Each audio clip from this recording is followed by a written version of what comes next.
Que arrive-t-il à Laurent Gbagbo? Pour plus d'informations sur ce sujet, retrouvez-nous après le générique. Mais avant de commencer, n'oubliez pas de vous abonner et d'activer la cloche de notification pour ne pas manquer nos prochaines vidéos. Bon visionnage.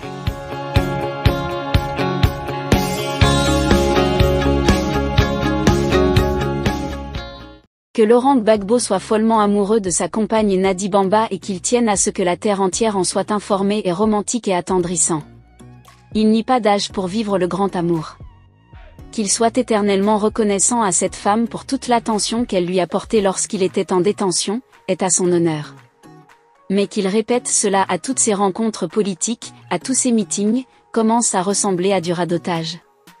Quelqu'un a dit quelque part que la vieillesse est un naufrage. Pas toutes.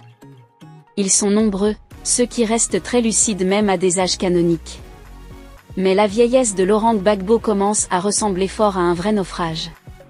On est d'autant plus enclin à le croire que le 6 avril dernier, lors de la célébration de « la fête de la Renaissance », organisée par son parti politique à Agboville, sur le thème « l'autonomisation de la femme pour la victoire de Laurent Gbagbo à l'élection présidentielle de 2025 », il a fait un splendide « hors-sujet ».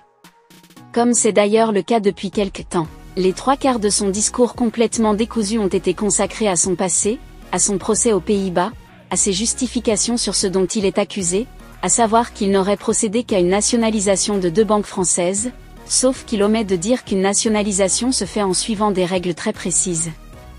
Il s'est aussi livré à des analyses très hasardeuses sur le prix du cacao, qu'il dit avoir laissé les paysans eux-mêmes le fixer, et sur le franc CFA, qu'il prétend avoir dénoncé dans un livre en 1984. Il a sans doute oublié qu'il a dirigé ce pays pendant 10 ans, entre 2000 et 2010, et qu'il avait eu tout le loisir de délaisser le franc CFA pour créer sa propre monnaie.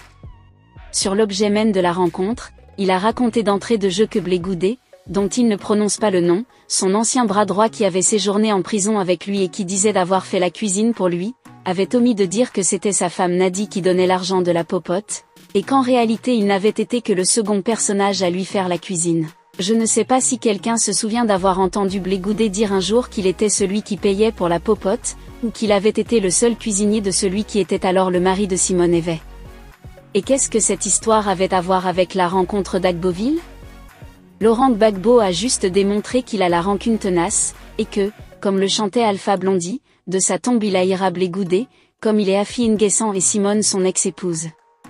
La conclusion qu'il a tirée de cette histoire est que, donc la femme peut s'occuper de l'homme, et elle s'occupe souvent de l'homme. Les hommes, ce n'est pas une honte qu'à un moment donné une femme s'occupe de vous, mais il ne faut pas jouer aussi au gigolo.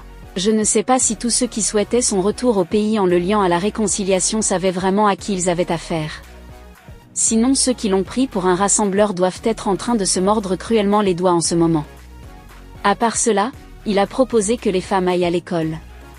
Ce qu'elles font depuis longtemps dans ce pays, que des lois soient votées qui ne discriminent pas les femmes, ce qui se fait depuis très longtemps dans ce pays, et que des assises avec les femmes soient convoquées au palais de la culture afin qu'ils discutent avec elles comme il l'avait fait avec les jeunes. C'est-à-dire, que l'on lui donne une nouvelle occasion de nous raconter pour la énième fois que c'était Nadi Bamba qui s'occupait de lui lorsqu'il était en prison. Je crois que si les responsables du Parti des peuples africains Côte d'Ivoire, PPACI, étaient charitables, ils ne laisseraient plus Laurent Gbagbo parler en public. Pour qu'il n'expose pas publiquement le naufrage intellectuel et politique qu'il vit en ce moment.